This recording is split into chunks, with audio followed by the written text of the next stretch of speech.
Good morning everyone. आप सभी का स्वागत है हमारे चैनल पे। और आज है 25 अक्टूबर और इम्पोर्टेंट टॉपिक को हम लोग कवर करेंगे। आज जनसत्ता के बारे में हम लोग पढ़ेंगे कि हमें क्यों पढ़ना चाहिए। देखिए, आपका मेंस एग्जाम, आपके प्रीलिम्स और आपके इंटरव्यू, तीनों एंगल को यहाँ पे कवर किया जाता है। और इसका हमारी वीडियो का फायदा क्या है ना, आपको यहाँ पर जो है ना नोट्स भी प्रोवाइड किए जा रहे हैं। मतलब जिस टॉपिक से क्वेश्चन फ्रेम होता है मेंस का, उसका जो है ना क्वेश्चन आंसर के रूप में इंग्लिश और हिंदी दोनों में प्रोवाइड किया जाता है। तो आज के जनसत्ता में जो इंपॉर्टेंट टॉपिक है ना, वो हम लोग देखेंगे भारत और अमेरिका का रिलेशन।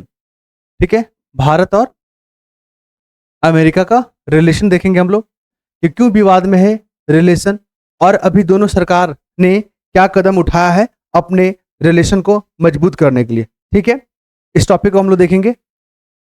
इसका क्वेश्चन आंसर फ्रेम किया गया है, हिंदी में आप देख रहे हैं ना, और इसको इंग्लिश में भी आप देख लीजिए। सारे टू द पॉइंट यहाँ पर लिखे गए हैं ताकि आपको पढ़ने में मजा आ जाए, याद करने में, समझने में कोई भी प्रॉब्लम ना हो। और हम नहीं चाहते कि भाषा किसी के लिए प्रॉब्लम हो। यहाँ पे आप हिंदी में कंफर्ट हो हिंदी में पढ़ लो, इंग्लिश में कंफर्ट हो इंग्लिश में पढ़ लो। ठीक है, जैसा आपकी मर्जी। यहाँ पर बात करेंगे कि जो ईंधन है, जो बायोफ्यूल है, उसको लेकर भारत सरकार ने क्या प्रयास किया है, बायोफ्यूल से क्या समझते हैं। सरकार का जो पॉलिसी है इथेनॉल को मिक्स करना 2025 तक, किसमें, पेट्रोल या डीजल में। ठीक है, तो उसके क्या इंपैक्ट हो रहा है भारत पे, और भारत का कंसर्न क्या है उसको लेकर, सारा एंगल को कवर करेंगे हम लोग यहाँ पे। उसके बाद देख लीजिए, ये क्वेश्चन फ्रेम किया गया है बायोफ्यूल, और यहाँ पर जो पेट्रोल में जो इथेनॉल को मिक्स किया जा रहा है ना, उसको लेकर क्या चिंताएं हैं, सारे डिस्कस करेंगे हम लोग। सारा कुछ लिखा हुआ टू द पॉइंट। इसी का इंग्लिश में भी आपको देखने को मिलेगा कि बायोफ्यूल से आप क्या समझते हो, साथ ही जो मेजर कंसर्न है उसके बारे में हम लोग बातचीत करेंगे। ठीक, चलिए अब यहां पर देखिए, जहां पर भी इलेक्शन होता है, अभी वर्तमान में बिहार में होने वाला है, तो जहां भी आपका इलेक्शन होता है ना, तो जो पार्टियां होती है वो अपनी जो मतदाता हैं उनको लुभाने का कोशिश करती है, और उसके लिए बहुत सारी घोषणाएं करती है। तो इसका क्या इंपैक्ट होता है सोसाइटी पे, समाज पे, अर्थव्यवस्था पे, सारा कुछ हम लोग कवर करेंगे चुनावी घोषणा को लेकर। और आपको बता दें, जो फ्री में सब कुछ पार्टियों के द्वारा दिया जाता है ना, उसको फ्री बीज बोलते हैं। यहां पर देख लिए, हिंदी में इसको बोलते हैं रेवड़ी संस्कृति या कल्चर बोलते हैं इसको, इंग्लिश में इसको फ्री बीज बोलते हैं। उसके क्या नुकसान हैं वो हम लोग यहाँ पर डिस्कस करेंगे टू द पॉइंट। और रेवड़ी कल्चर क्या है, देख रहे हैं ना, इसी को रेवड़ी कल्चर बोलते हैं। तो उसको हम लोग देखेंगे कि इसके डिसएडवांटेज क्या है। ठीक है, इकोनॉमी पे इसका क्या इंपैक्ट पड़ता है। उसके बाद हम लोग यहाँ पर देखेंगे वेस्टर्न एशिया, जो गाजा में कॉन्फ्लिक्ट हुआ और वहां पे शांति सम्मेलन के लिए जो प्रयास किए हैं, भारत ने इसका क्या किया है, स्वागत किया है। और आपको बता दें कि पश्चिमी एशिया में शांति स्थापित हो, ऐसा भारत का जो है ना संकल्प है, प्रतिबद्धता है। इसके लिए जो भी भारत की तरफ से मदद होगा, जो भी प्रयास होगा, भारत हर भरसक प्रयास करेगा। कुल मिलाकर जब ये आर्टिकल पढ़ोगे ना, तो यहाँ पे भारत का जो रशिया यूक्रेन है संकट, वो क्या है और इसका भारत पे क्या प्रभाव है, ये इसके बारे में यहाँ पे डिस्कस किया गया है। क्यों? क्योंकि भारत जो है ना रशिया से तेल खरीदता है, और अमेरिका जो है भारत पे दबाव बना रहा है कि आप वहां से तेल खरीदना बंद कर दो, क्योंकि इससे जो है ना रशिया को फंडिंग हो रहा है युद्ध में। तो भारत ने बोला है, भारत ने इसको नकार दिया है। तो उसी को लेकर जो मेंस का क्वेश्चन आपसे बनेगा कि रशिया यूक्रेन जो संघर्ष क्या है और इसका भारत पे क्या प्रभाव पड़ा। इससे पहले प्रीवियस वीडियो में हम लोग देखे थे कि यूरोपीय यूनियन पे क्या प्रभाव पड़ा, अमेरिका पे क्या प्रभाव पड़ा, वैश्विक जो व्यवस्था है उस पर क्या प्रभाव पड़ा। सारे एंगल को हम लोग कवर कर रहे हैं। ठीक है, और यही चीज आपको इंग्लिश में देखने को मिलेगा। What is the Russia Ukraine conflict क्या है और इसका इंपैक्ट क्या हो रहा है इंडिया पे, वो चीज देख लेंगे हम लोग। सिंपल तरीके से इसका आंसर को फ्रेम किया गया है। ठीक है, और इस लास्ट में कंक्लूजन में the conflict also provided India opportunity to rethink the energy policy and defence strategy and multilateral relation. तो रशिया यूक्रेन जो संकट है उससे भारत को अपनी जो ऊर्जा को लेकर जो नीति है, या आप कह लीजिए जो अपॉर्चुनिटी है, और मल्टीलेटरल जो रिलेशन है, उस पर विचार करने के लिए भारत को जो है ना वो होना पड़ा। क्या होना पड़ा? फिर से विचार पढ़ने की जरूरत पड़ रहा है, क्योंकि इससे समीकरण बदल चुके हैं। अब हम लोग देखेंगे इसके बाद टॉपिक क्या रहेगा।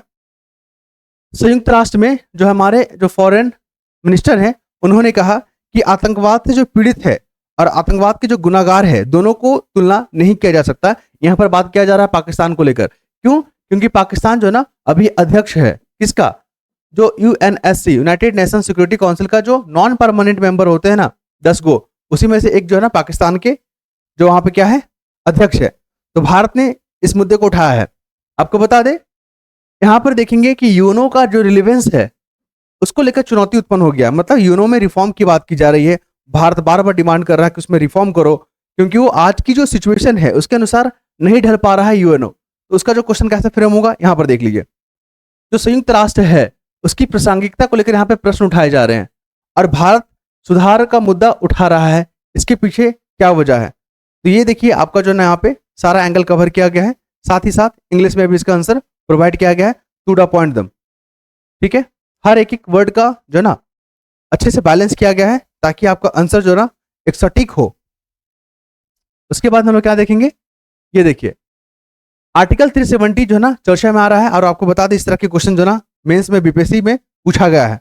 पिछले बार जो मेंस हुआ था ना उसमें पूछ लिया था और बहुत लोग इसको पढ़ के नहीं गए थे, लेकिन जो बार बार न्यूज देखते हैं ना तो उनको आइडिया होता है कि आर्टिकल 370 जो है ना चर्चा में क्यों है और जम्मू कश्मीर में आर्टिकल 370 हटने के बाद क्या वहां पे इंपैक्ट पड़ा है और 370 कि जो पहले का जो जम्मू कश्मीर था उस समय की स्थिति और आज की स्थिति में क्या बदलाव आया उसको लेकर हम लोग यहाँ पर कवर करेंगे। देखिए अनुच्छेद 370 हटने से पहले और बाद में जम्मू कश्मीर में क्या बदलाव आया है, यही क्वेश्चन आपसे पूछा जाएगा। तो आपको आंसर कैसे लिखना है सारा कुछ यहाँ पे लिखा हुआ है। ये पीडीएफ आपको हमारे टेलीग्राम चैनल पे मिल जाएगा। और what change occur in Jammu Kashmir before and after abrogation of article 370। ठीक है, सेम क्वेश्चन है, ध्यान रखिएगा। उसके बाद हम लोग देखेंगे कि भारत में होने वाला जो जूनियर हॉकी जो विश्व कप है ना उसमें पाकिस्तान नहीं खेलेगा। तो जो जहां पे हो रहा है जूनियर हॉकी विश्व कप, याद रखिएगा भारत में हो रहा है। और एक चीज आप याद ये भी रखिएगा ना कि भारत ओलंपिक करवाना चाहता है 2036 में। भारत 2047 तक जो ना टॉप 5 कंट्री बनना चाहता है स्पोर्ट्स हब में। फिर आप देखोगे 2030 में, अगर मैं गलत नहीं हूं तो 2030 या कॉमनवेल्थ को जो है ना भारत ऑर्गेनाइज करेगा 2030 में, याद रखेंगे आप। तो इसको लेकर तैयारी चल रहा है। ठीक है, चलिए तो ये सब टॉपिक हम लोग कवर करेंगे। लास्ट में जो है हमारा मैप रहेगा उसको देख लेंगे हम लोग फटाफट। तो आइए स्टार्ट करते हैं बिना समय को गवाए हुए। अब बहुत ही आसान तरीके से बात करेंगे हम लोग यहाँ पे, मजा आएगा। और हाँ, थोड़ा सा भी अच्छा लगता है ना तो आप लोग जो है ना हमारे चैनल को क्या करेंगे, प्रमोट करेंगे। आप लोग कमेंट करेंगे, लाइक करेंगे। क्यों? क्योंकि यूट्यूब वाला जो है ना हमारे चैनल को ग्रोथ को रोक दिया है, एकदम वीडियो को पब्लिश होने नहीं दे रहा है। ठीक है, तो यहाँ पर अब ये जो चैलेंज आया है हमारे पास, इसका सोल्यूशन क्या है कि आप लोग हमारे चैनल को सर्च करेंगे। ठीक है, सर्च करके आप हमारे वीडियो देखेंगे। इससे क्या होगा, रीच बढ़ेगा। तो फिर यूट्यूब जो है ना हमारे वीडियो को प्रमोट करेगा। वो कर ही नहीं रहा है एकदम। हम लोग जो है ना साल भर से देख रहे हैं, डाटा हम लोग उसको स्टडी कर रहे हैं, तो वो चीज़ वहाँ पे निकल कर आया है। और मैं आपसे अपील करता हूँ कि इसको आप लोग जो है ना गंभीरता से लेंगे, क्योंकि फिर अगर हमारा वीडियो अगर ज़्यादा लोग देख नहीं पाएंगे, रीच नहीं बढ़ेगा, तो फिर हम जो है ना जिस ऊर्जा के साथ काम कर रहे हैं उसमें फिर कमी आ जाएगा और हम नहीं चाहते ऐसा कुछ हो। ये देखिए भारत अमेरिका व्यापार समझौता अंतिम दौर में। कुल मिलाकर जो भारत और अमेरिका के बीच में तनाव देखने को मिला, ठीक है, टैरिफ के मुद्दे को लेकर, H1B वीजा को लेकर, आप देखो आतंकवाद के मुद्दे को लेकर, तो अब जो है ना ट्रेड के माध्यम से अपने संबंधों को सुधार पे लाया जा रहा है। ठीक है, यहाँ पर देखिए बायलेटरल ट्रेड एग्रीमेंट के बारे में बात किया जा रहा है कि अब भारत और अमेरिका जो है ना अपने अपने शर्तों पर समझौता करने को तैयार हो गए हैं। ठीक है, और आपको बता देना भारत जो है ना अपने नेशनल इंटरेस्ट को लेकर किसी भी तरह का समझौता नहीं करेगा। भारत किसी भी देश के साथ समझौता कर सकता है अपने नेशनल इंटरेस्ट को ध्यान में रखते हुए। भारत किसी भी देश के दबाव में आकर या किसी भी संगठन के दबाव में आकर कोई भी निर्णय नहीं लेता है। इस तरह की बात यहाँ पे किया गया है। कुल मिलाकर जो क्वेश्चन आपके उठेंगे ये कि भारत और अमेरिका के बीच में हालिया जो विवाद है के कारण बताइए, साथ ही संबंध को सुधार के लिए उठाए गए प्रमुख कदम के बारे में चर्चा करना है।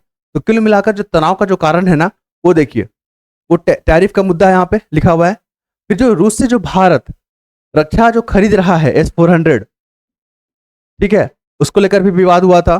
फिर भारत जो तेल खरीद रहा है क्रूड ऑयल, उसको लेकर भी विवाद है। फिर वीजा नीति को लेकर भी यहाँ पे विवाद देखने को मिला। अब दोनों ने सुधार के लिए, दोनों देश सुधार के लिए क्या कदम उठाया, तो यहाँ पर देखो हर रणनीति पे संवाद को बढ़ाया जा रहा है, डायलॉग पे बात किया जा रहा है, हर मुद्दे पे अच्छे से यहाँ पे सहयोग किया जा रहा है, रक्षा सहयोग को बढ़ावा दिया जा रहा है। अब देखोगे कि भारत और अमेरिका के बीच में ना एक मुद्दा वो भी था और ट्रेड डेफिसिट को लेकर। क्यों? क्योंकि भारत एक्सपोर्ट ज्यादा करता है अमेरिका को और इंपोर्ट कम करता है, तो इसको लेकर भी कंसर्न था। तो सारे मुद्दे पे अच्छे से बातचीत की जा रही है और यहाँ पर देखिए द्विपक्षीय जो व्यापार समझौता है उस पर बातचीत चल रहा है, जो कि आपके न्यूज़पेपर में ये चीज लिखा हुआ है। ठीक है, तो हमारा कंटेंट वहीं से तैयार किया गया है इसको। और फिर इसके बाद देख लीजिए इंग्लिश वर्जन इसका कि रिसेंट कॉज ऑफ डिस्प्यूट, समझ रहे ना। उसके बाद between the India and United State and what a major step have been taken improve the relation. कुल मिलाकर जो हालिया जो विवाद है वो डिफेंस परचेज को लेकर है, टैरिफ वाला मुद्दा को लेकर है, क्रूड ऑयल को लेकर है, ट्रेड डेफिसिट को लेकर है और फॉरेन पॉलिसी को लेकर है। क्लियर है? फिर यहाँ पर आप देखोगे कि इन्होंने अपने रिलेशन को मजबूत करने के लिए बायलेटरल जो ट्रेड एग्रीमेंट है उस पर बातचीत चल रहा है। फिर आप देखो एडवांस टेक्नोलॉजी जो शेयरिंग है उस पर बात चल रहा है। फिर सिक्योरिटी जो पार्टनरशिप है, ज्वाइंट सिक्योरिटी पार्टनरशिप, उस पर बातचीत चल रहा है। ठीक है, और improve tie both nation enhance the strategic dialogue. कुल मिलाकर हर तरह के प्रयास किए जा रहे हैं ताकि हमारा जो संबंध है ना वो सुधर जाए और लॉन्ग टर्म पार्टनरशिप पे भी विचार चल रहा है। तो ऐसे आंसर आपको लिखना है, फ्रेम करना है। अब आइए बायोफ्यूल से क्या समझते हैं। यहाँ पर देखिए कि भारत का जो लक्ष्य है ना कि 2025 तक जो पेट्रोल या ईंधन है उसमें 20% जो ना इथेनॉल को मिक्स किया जाए। देखिए पूरे विश्व में भारत जो ना 5% इथेनॉल क्या करता है, प्रोड्यूस करता है, लेकिन अमेरिका कितना परसेंट करता है, 50%। कंपेयर कीजिएगा। ठीक है, 5% करता है इंडिया और 50% करता है अमेरिका। तो आप देखोगे ना कि भारत जो ना अपने लक्ष्य को क्या कर रहा है, कंप्लीट करने वाला है। ठीक, लेकिन अमेरिका जो है ना अभी तक 10% लक्ष्य को भी हासिल नहीं कर पाया। और अमेरिका जो है ना जो क्लाइमेट चेंज है उसको गंभीरता से लेता ही नहीं है अमेरिका। आप देखोगे पेरिस क्लाइमेट से बाहर हो गया है ना, तो उसको गंभीरता से ले ही नहीं रहा है।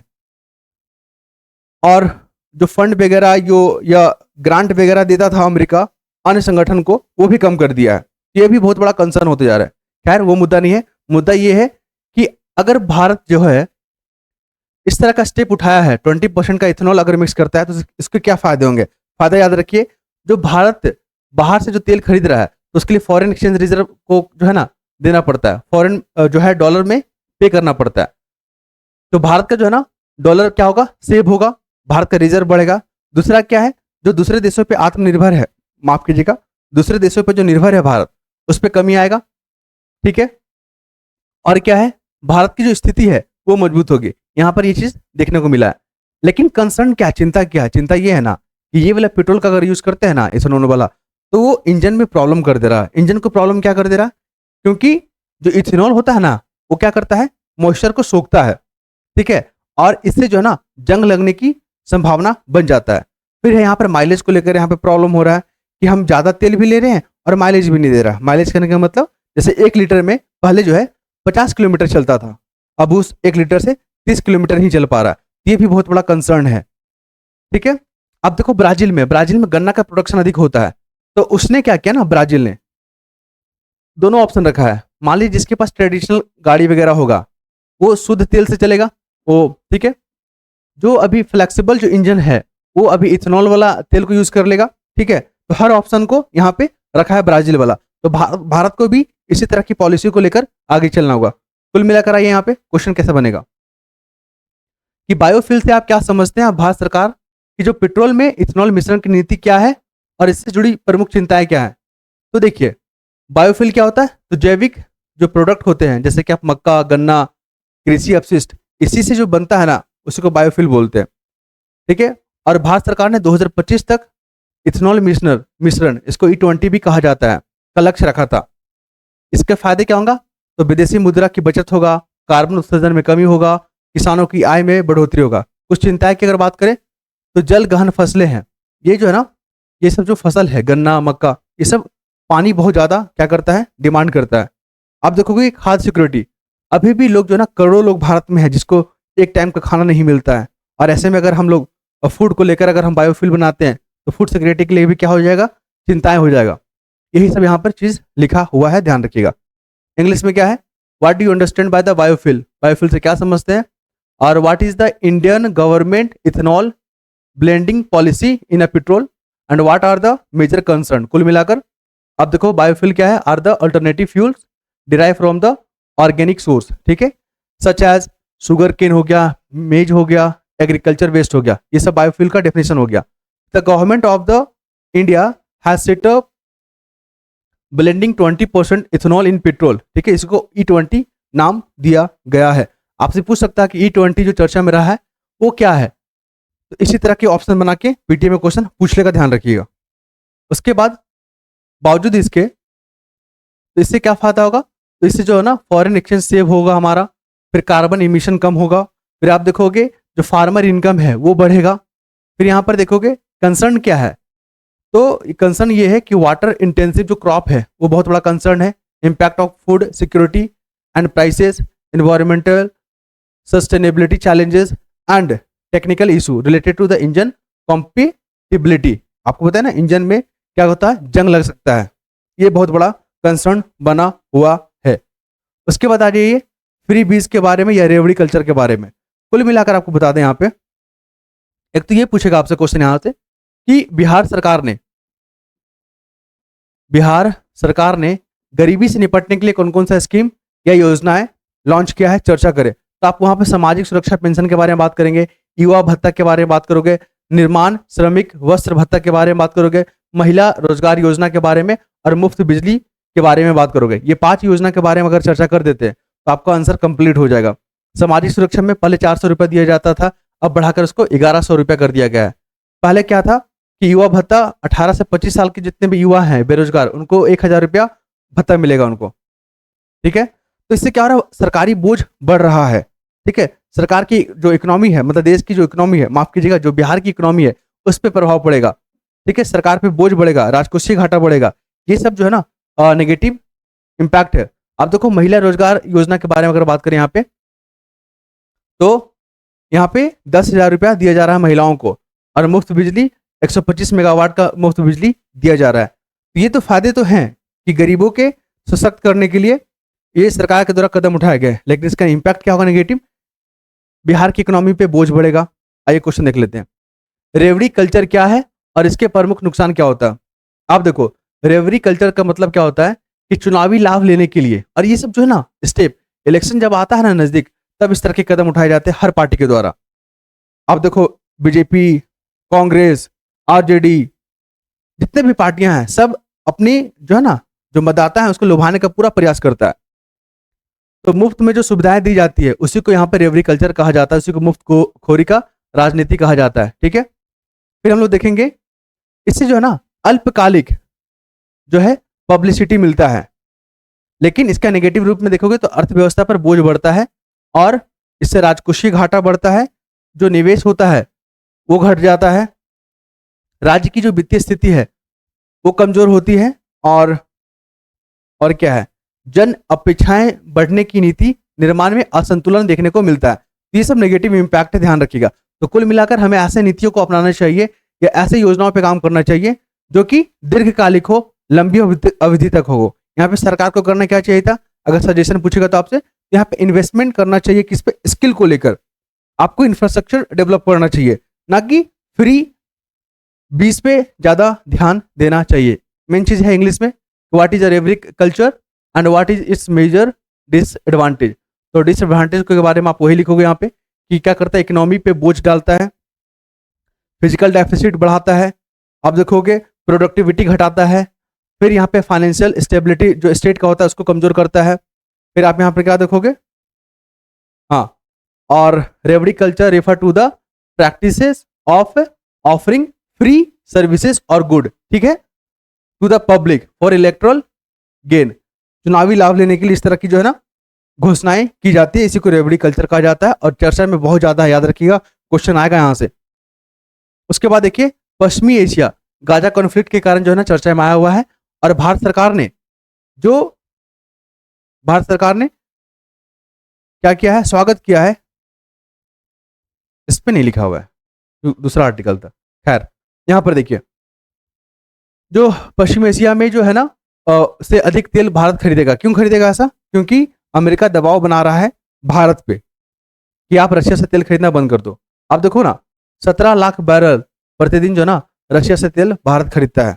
तो भारत क्या कर रहा है? अपनी एनर्जी की सिक्योरिटी के लिए किसी एक देश पर निर्भर ना रहे, इसलिए भारत हर अल्टरनेटिव जो कंट्री है उससे बातचीत कर रहा है। अभी का जो दौर है ना, आप देखोगे किसी एक देश पर निर्भर रहना हमारे नेशनल सिक्योरिटी के लिए क्या है? नुकसान है। इसलिए भारत हर लेवल पे, हर विकल्प पे विचार कर रहा है। कुल मिलाकर इस आर्टिकल को पढ़िएगा तो रशिया यूक्रेन संघर्ष क्या है और इसका इंपैक्ट भारत पे क्या पड़ा है। कुल मिलाकर जो रशिया यूक्रेन जो संघर्ष ने वैश्विक जो भू राजनीति है, ऊर्जा आपूर्ति है और देखो खाद्य सुरक्षा को क्या किया है? प्रभावित किया है। साथ ही माइग्रेशन को भी इफेक्ट किया है। भारत में इसका इंपैक्ट की अगर बात करें तो कच्चे तेल की जब कीमत बढ़ता है ना तो इन्फ्लेशन बढ़ता है, व्यापार घाटा बढ़ता है। आप देखो ना, तेल और उर्वरक की जो आपूर्ति वो बाधित होती है। बहुत सारे जो है ना समझौते किए हैं रशिया के साथ, वो बाधित हुआ है डिफेंस को लेकर। तो ये सब डिसएडवांटेज है और महंगाई भी बढ़ा है। फिर देखिए यहाँ पे रक्षा समझौते भी हमारे क्या हुए? बाधित हुए हैं। फिर भारत ने संतुलित कूटनीति अपनाया है। रशिया यूक्रेन के जो कॉन्फ्लिक्ट है, भारत ने अपना बैलेंस जो ना डिप्लोमेसी को अपनाया है और दोनों पक्षों से संवाद के माध्यम से और डायलॉग के माध्यम से क्या हुआ? अपने प्रॉब्लम को सॉल्व करने के लिए यहाँ पे अपना जो है बात रखा है। कुल मिलाकर यह संघर्ष से भारत को क्या सीख मिलता है कि भारत की जो ऊर्जा नीति है, रक्षा रणनीति है और बहुपक्षीय जो संबंध है उसको पुनर्परिभाषित करने की अवसर भी बना दिया है। ठीक है, what is the Russia Ukraine conflict and what is the impact on India. कुल मिलाकर आप देखो ना, Russia Ukraine conflict has affected global geopolitics, energy supply and food security. एकदम सिंपल शब्द का इस्तेमाल किया गया है ताकि जिनको इंग्लिश में भी पढ़ना हो ना उनको प्रॉब्लम ना हो, जो हिंदी मीडियम वाले हैं उनके लिए भी ये प्रॉब्लम ना हो। क्योंकि जो शब्द है ना ये आपका न्यूज़पेपर वाला वर्ड है जनसत्ता का, वहीं से इसको वर्ड को लिया गया है। बहुत ही तो जो है ना सरल शब्द का इस्तेमाल करता है न्यूज़पेपर वाला। फिर हम लोग देखेंगे impact on India has been multi dimensional.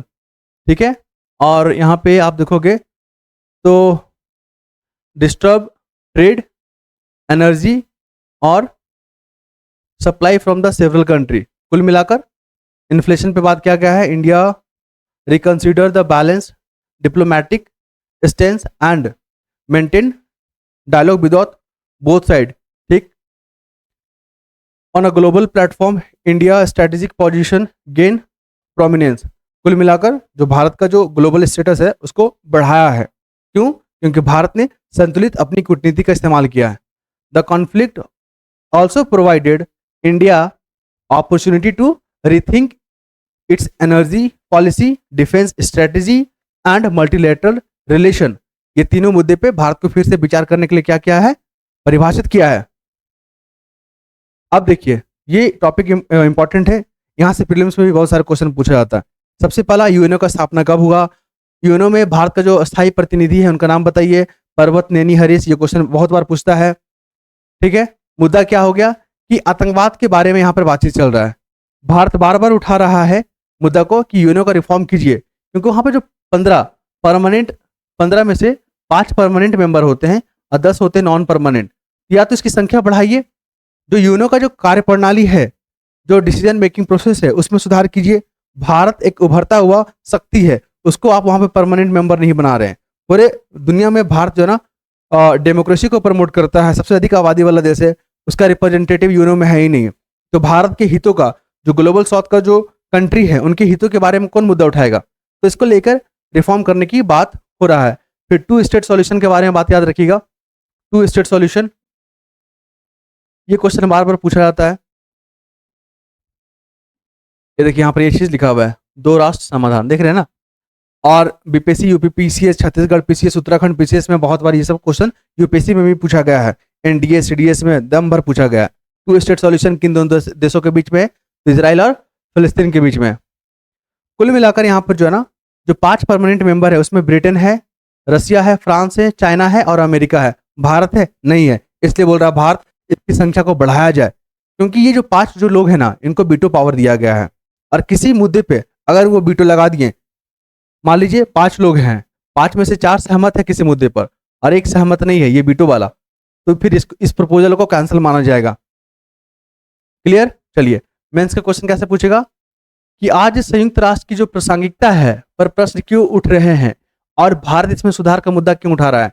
क्योंकि आप देखो ना, यूएनओ जो बना है ना, वो सेकेंड वर्ल्ड वॉर जब हुआ था ना, उस समय का जो स्थिति है उसको ध्यान में रखकर इसको बनाया गया था। लेकिन वर्तमान का जो स्थिति है ना, उसके अनुसार ये जो ना फुलफिल नहीं हो पा रहा है, या अपने कार्य को या उद्देश्य को प्राप्त नहीं कर पा रहा है। ठीक है, यहां पर देखिए, आज बहुध्रुवीय दुनिया है, मतलब मल्टीपोलर दुनिया को सही ढंग से क्या कर रहा है, रिप्रेजेंट नहीं कर पा रहा है। सुरक्षा परिषद में जो अस्थायी सदस्यता का जो विशेषाधिकार है, जो वीटो पावर दिया गया ना, उसका मिसयूज होता है और ये कुछ देशों तक ही सीमित है। अब देखो, जो दक्षिण के जो देश हैं, ग्लोबल साउथ वाले, उसका आवाज कमजोर हो रहा है यहाँ पे। और विश्व की जो सबसे बड़ी अर्थव्यवस्था, मतलब लोकतंत्र वाला और उभरती जो शक्ति वाला जो देश है भारत, उसका प्रतिनिधि है ही नहीं इसमें। तो भारत ने सदस्यता विस्तार को लेकर बातचीत किया है, कार्य प्रणाली में सुधार करने की मांग उठाया है, विकासशील देशों की भागीदारी बढ़ाने के लिए सुझाव दिए हैं। अगर ये सब काम करता है यूएनओ, तब उसकी प्रासंगिकता बना रहेगा। इंग्लिश में आइए, what is the relevance of United nation being question today, मतलब क्वेश्चन क्यों उठाए जा रहे हैं इसके रिलेवेंस को लेकर। And why is the India rising the issue of reform, same चीज है यहाँ पे। The United nation was the structure post world war 2, ठीक है, and its current framework does not reflect today. तो इसका जो फ्रेमवर्क है आज की दुनिया में ये फिट नहीं बैठ रहा है। आप देखो ना, मल्टीपोलर वर्ल्ड है आज, ठीक है, फिर भी जो यूनो है वो सही से काम नहीं कर पा रहा है। फिर हम लोग बात करेंगे यहाँ पे कि the security council permanent member remains limited a few nation, जो वही परमानेंट मेंबर जो 5 को है ना, वो लोग क्या करते हैं ना, चीजों को कंट्रोल करते हैं। फिर sidelining the voice of global south, इनका आवाज को साइडलाइन किया जाता है। As the world largest democracy and rising power, India को यहाँ पे पार्टिसिपेट करने का मौका ही नहीं मिलता है। तो कुल मिलाकर इसलिए जो है ना, भारत बार बार क्या करता है, रिफॉर्म की मुद्दा उठाता है। India has propose expanding member, improving decision making process और enhance participation of developing nation. ये जो है ना भारत मुद्दा उठा रहा है कि आप इसमें रिफॉर्म कीजिए, तभी जाके वर्तमान सिनारियो के हिसाब से फिट बैठेगा UNO. This reform are essential for ensuring global equality, equity, legitimacy and UN continue to relevance in addressing contemporary challenges. जो वर्तमान चैलेंजेस है ना, उसको फेस कर पाएगा अगर इस तरह के रिफॉर्म को अपनाता है तब। अब आइए आर्टिकल 370, यहाँ पर बात की जा रही है कि जो पहले जब 300 आर्टिकल था लगा हुआ, तो उस समय जो भारत का संविधान था ना, वो कंप्लीटली यहाँ पर लागू नहीं हो पाता था, केंद्र की नीतियां लागू नहीं हो पाता था, वहां का लोग जो ना अलगाव महसूस करते थे। लेकिन जैसे ही 370 हटा, वहां पे इन्वेस्टमेंट बढ़ा, वहां पे शांति स्थापित हुआ, विकास के मार्ग प्रशस्त हुए। आप देखो, आज लोग कश्मीर जाना चाहते हैं, वहां की प्रगति देखना चाहते हैं, ठीक है। आप देखो, वहां की 370 जब से खत्म हुआ तो कई संवैधानिक बदलाव किए गए। उससे पहले भारतीय संविधान का कोई भी प्रावधान या आरक्षण नीतियां लागू वहां पर नहीं होता था। कुल मिलाकर क्वेश्चन आपसे ये पूछेगा कि आर्टिकल 370 हटने से पहले और बाद में जम्मू कश्मीर में क्या बदलाव आया। कुल मिलाकर आप देखोगे ना, तो पहले जो था ना, इसको विशेष राज्य का दर्जा दिया गया था, विशेष राज्य, और वहां पे भारतीय संविधान ही लागू नहीं होता था पूर्ण तरीके से। 5 अगस्त को इसको खत्म किया गया 2019 में। अब वहां पर देखिए तो केंद्रीय कानून लागू होते हैं, वहां पे शासन बढ़ा है, निवेश बढ़ा है, शिक्षा, रोजगार, तमाम सुधार देखने को मिला है। पंचायत और डीडीसी का इलेक्शन में लोग पार्टिसिपेट कर रहे हैं, ये सब है। और यह बदलाव लोकतंत्र को सुदृढ़ करने के लिए और भारत की एकता अखंडता को मजबूत करने के लिए क्या है, ये कारगर है और ये महत्वपूर्ण कदम है। फिर देखिए, what change occurred in Jammu Kashmir before and after the abrogation of article 370। कुल मिलाकर वही क्वेश्चन है जो हम लोग डिस्कस कर रहे हैं कि क्या बदलाव देखने को मिला। तो आप देखो ना, 370 जब था ना, वो स्पेशल स्टेटस क्या कर रहा था, ग्रांट कर रहा था जम्मू कश्मीर को, और वहां पे limiting the application of the Indian constitution on August 5, 2019 it was the revoke and state was the reorganise into 2 union territory and post abrogation, ठीक है। अब यहाँ पे क्या होता है, सेंट्रल लॉ अप्लाई होता है पूर्ण तरीके से, यूनिफॉर्मली आया है यहाँ पे improving the governance, investment, education, employment. और टेररिज्म और सेपरेटिज्म वहां पे क्या हुआ है, डिक्लाइन हुआ है with increase the participation of panchayat and DDC election. Tourism and infrastructure have seen notable growth. समझ रहे हैं ना, इन्वेस्टमेंट, एम्प्लॉयमेंट, सब कुछ वहां पर देखने को मिल रहा है।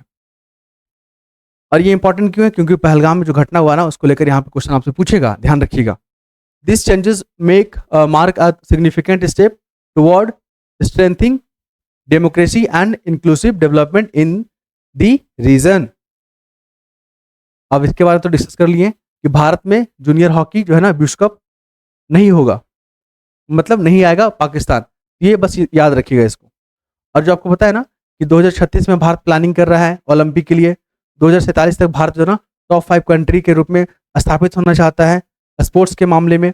अब देखो 2030 में कॉमनवेल्थ गेम ऑर्गेनाइज करेगा 2030 में। ये तीनों फैक्ट याद रखिएगा, आने वाले एग्जाम में से क्वेश्चन फ्रेम किए जाएंगे। आई होप आप लोगों को पसंद आया होगा। और हाँ, अगर आप चाहते हैं इसमें और भी कुछ सुधार हो तो आप लोग कमेंट कीजिएगा। और यूट्यूब हमारे चैनल को प्रमोट नहीं कर रहा है, हमारे कंटेंट को प्रमोट नहीं कर रहा है, तो अब हमें और आपको मिलकर जो है ना इस चुनौती से निपटना होगा। आपको ज़्यादा से ज़्यादा लाइक करने होंगे, कमेंट करने होंगे, शेयर करने होंगे, तब जाके हमारा जो चैनल है ना वो क्या करेगा, ग्रोथ होगा। ठीक है, तो नेक्स्ट वीडियो में हम लोग मिलते हैं।